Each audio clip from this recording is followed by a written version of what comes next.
Part 3 of The Mermaid by Hans Christian Andersen.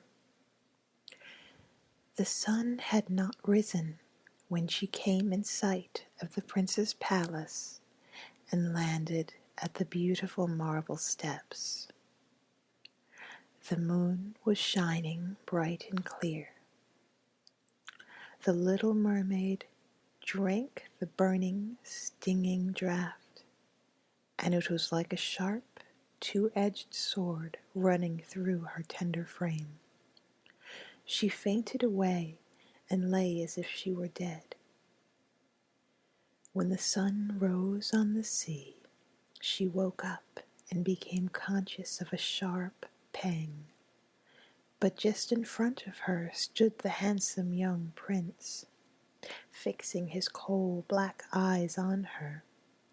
She cast hers down and saw that her fish's tail was gone, and that she had the prettiest little white legs any maiden could desire. But she was quite naked, so she wrapped her long, thick hair around her. The prince asked who she was and how she came there. She looked at him tenderly and with a sad expression in her dark blue eyes, but she could not speak. Then he took her by the hand and led her into the palace. Every step she took was, as the witch had warned her beforehand, as if she were treading on sharp knives and spikes, but she bore it gladly. Led by the prince, she moved as lightly as a bubble, and he and everyone else marveled at her graceful gliding gait. Clothed in the costliest silks and muslins, she was the greatest beauty in the palace. But she was dumb and could neither sing nor speak. Beautiful slaves, clad in silks and gold, came forward and sang to the prince and his royal parents. One of them sang better than all the others, and the prince clapped his hands and smiled at her.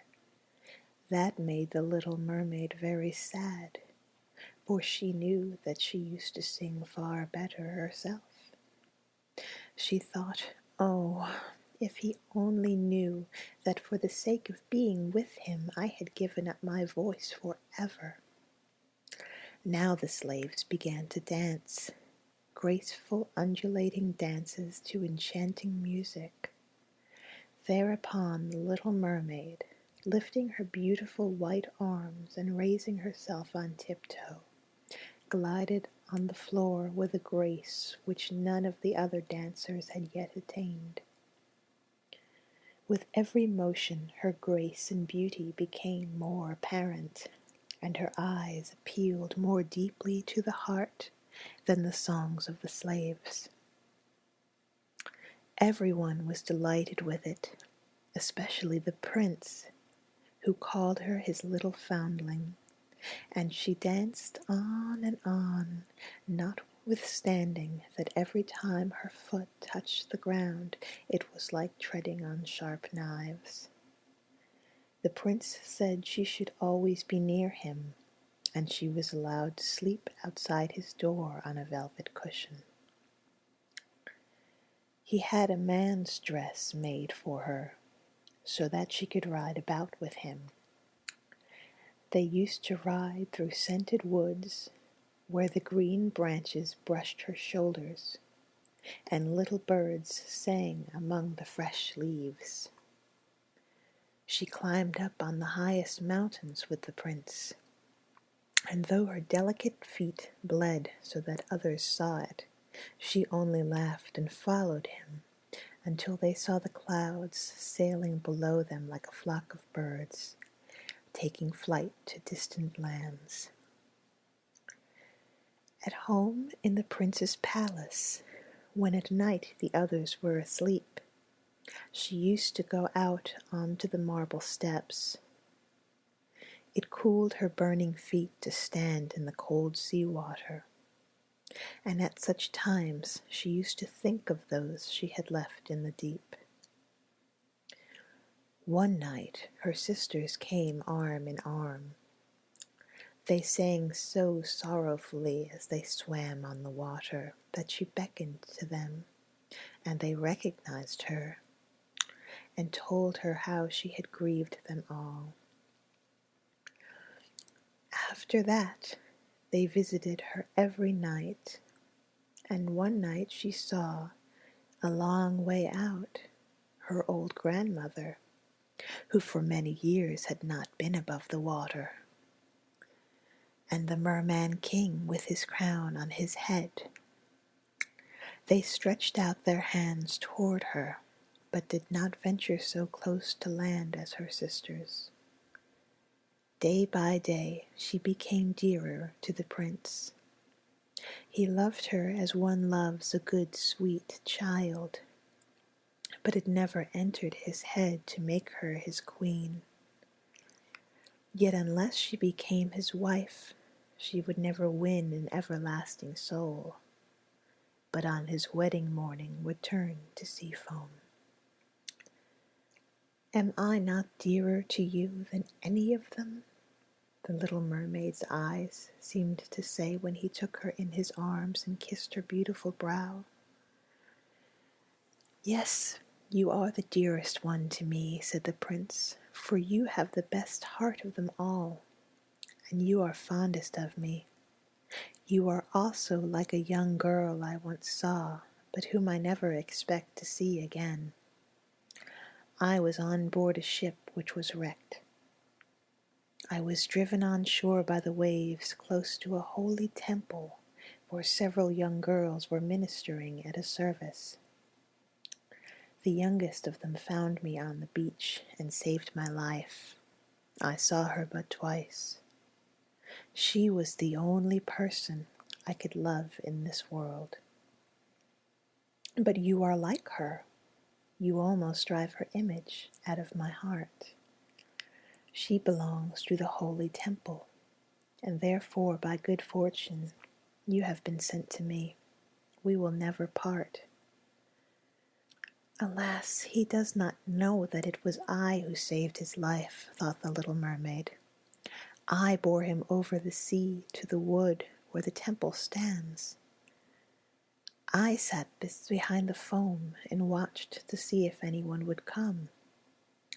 I saw the pretty girl he loves more than me, and the mermaid heaved a bitter sigh, for she could not weep. The girl belongs to the holy temple, he has said. She will never return to the world. They will never meet again. I am here with him. I see him every day. Yes, I will tend him, love him, and give up my life to him. But now the rumor ran that the prince was to be married to the beautiful daughter of a neighboring king, and for that reason was fitting out a splendid ship. It was given out that the prince was going on a voyage to see the adjoining countries, but it was without doubt to see the king's daughter. He was to have a great suite with him. But the little mermaid shook her head and laughed. She knew the prince's intentions much better than any of the others. I must take this voyage, he had said to her. I must go and see the beautiful princess. My parents demand that, but they will never force me to bring her home as my bride. I can never love her. She will not be like the lovely girl in the temple whom you resemble. If ever I have to choose a bride, it would sooner be you, with your speaking eyes, my sweet dumb foundling. And he kissed her rosy mouth, played with her long hair, and laid his head upon her heart, which already dreamt of human joys and an immortal soul. "You are not frightened of the sea, I suppose, my dumb child," he said, as they stood on the proud ship which was to carry them to the country of the neighboring king. And he told her about storms and calms, about curious fish in the deep, and the marvels seen by divers. And she smiled at his tales, for she knew all about the bottom of the sea much better than anyone else. At night, in the moonlight, when all were asleep except the steersman who stood at the helm, she sat at the side of the ship, trying to pierce the clear water with her eyes, and fancied she saw her father's palace, and above it her old grandmother with her silver crown on her head, looking up through the cross currents toward the keel of the ship. Then her sisters rose above the water. They gazed sadly at her, wringing their white hands.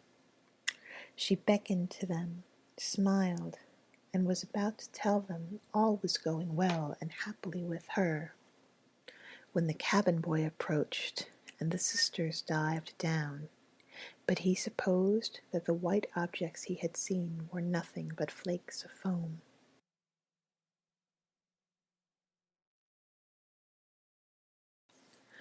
The next morning, the ship entered the harbor of the neighboring king's magnificent city. The church bells rang, and trumpets were sounded from every lofty tower, while the soldiers paraded with flags flying and glittering bayonets. There was a fete every day. There was a succession of balls, and receptions followed one after the other. But the princess was not yet present. She was being brought up a long way off, in a holy temple, they said, and she was learning all the royal virtues. At last she came. The little mermaid stood eager to see her beauty, and she was obliged to confess that a lovelier creature she had never beheld. Her complexion was exquisitely pure and delicate, and her trustful eyes of the deepest blue shone through their dark lashes. "It is you," said the prince, "you who saved me when I lay almost lifeless on the beach?"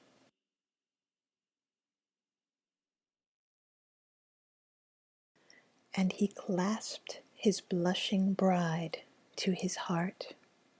"Oh, I am too happy," he exclaimed to the little mermaid. "A greater joy than I had dared to hope for has come to pass.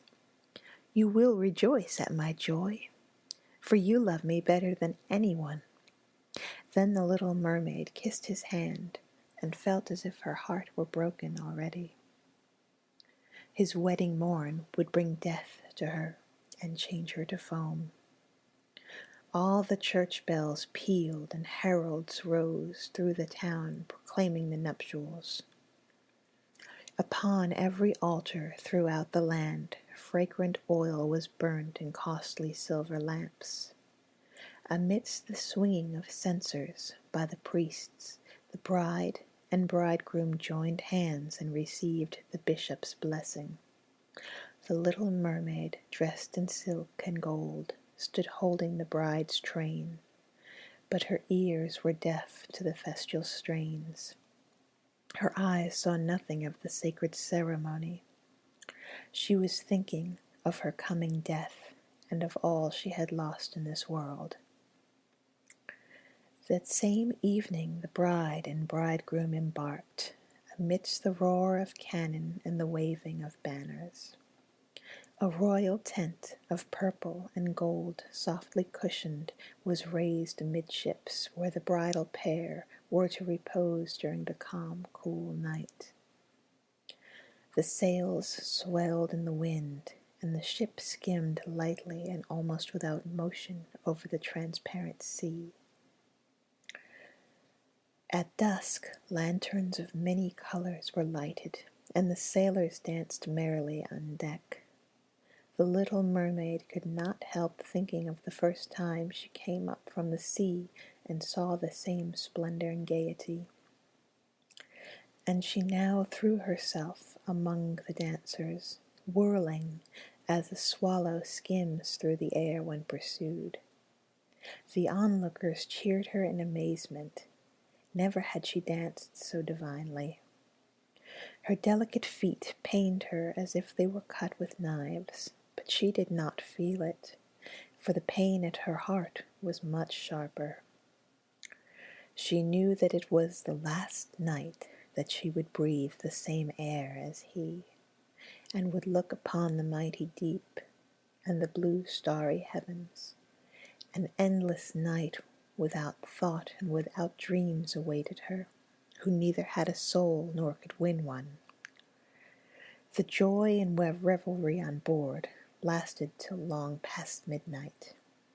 She went on laughing and dancing with the thought of death all the time in her heart. The prince caressed his lovely bride, and she played with his raven locks, and with their arms entwined they retired to the gorgeous tent. All became hushed and still on board the ship.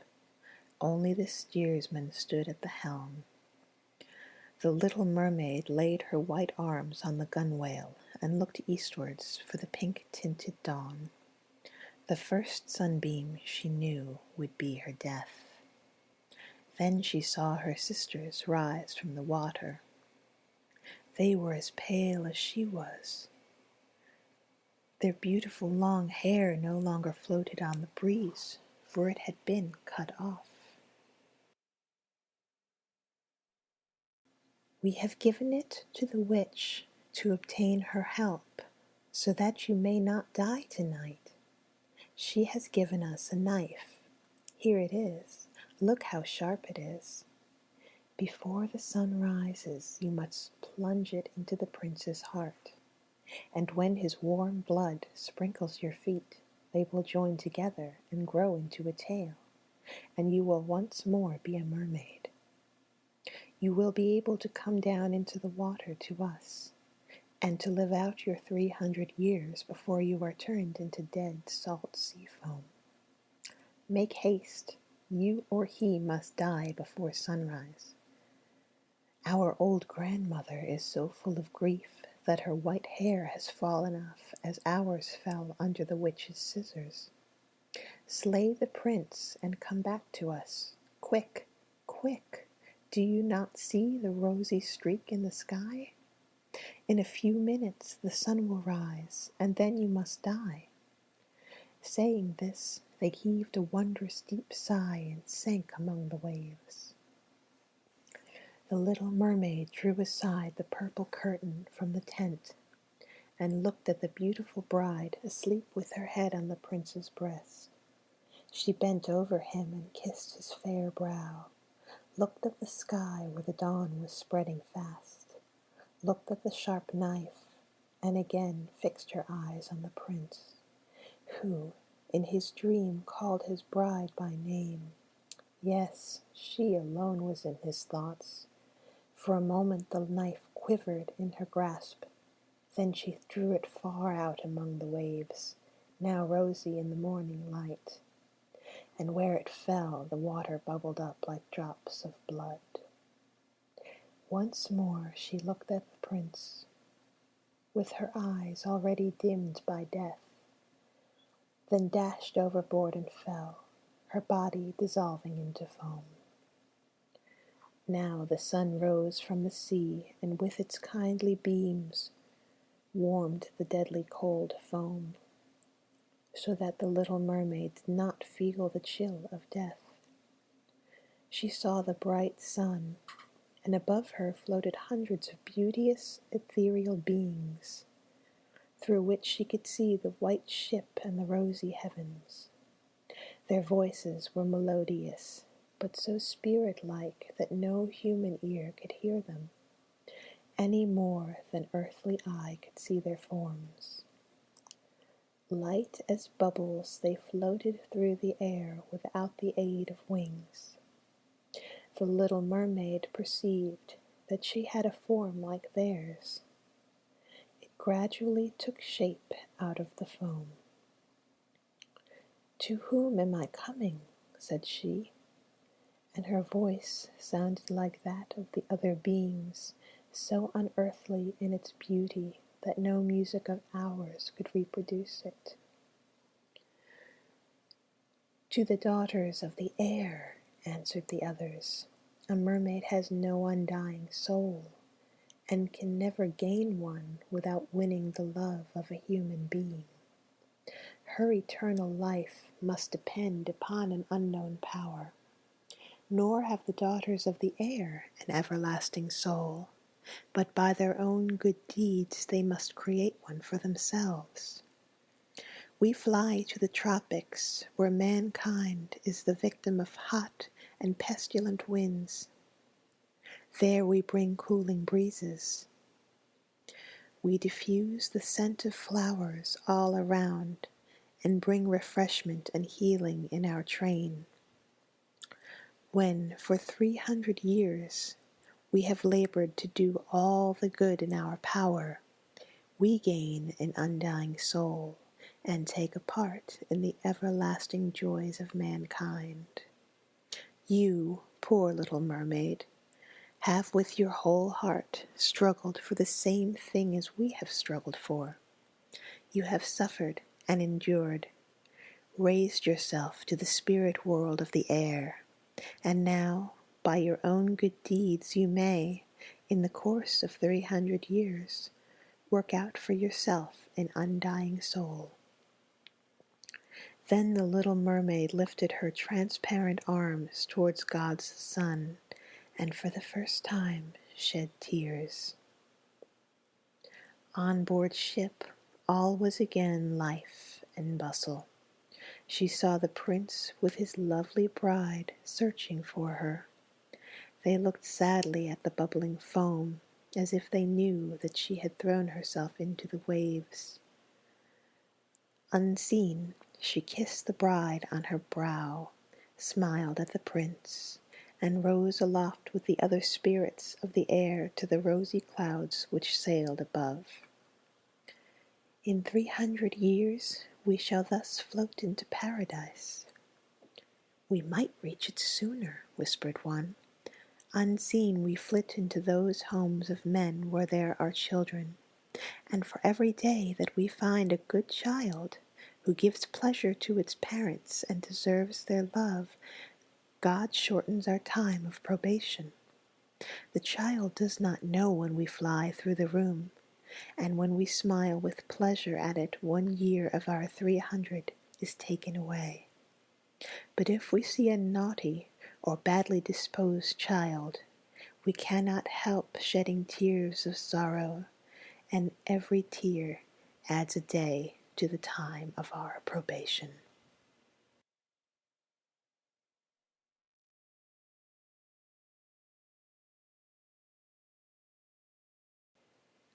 The end.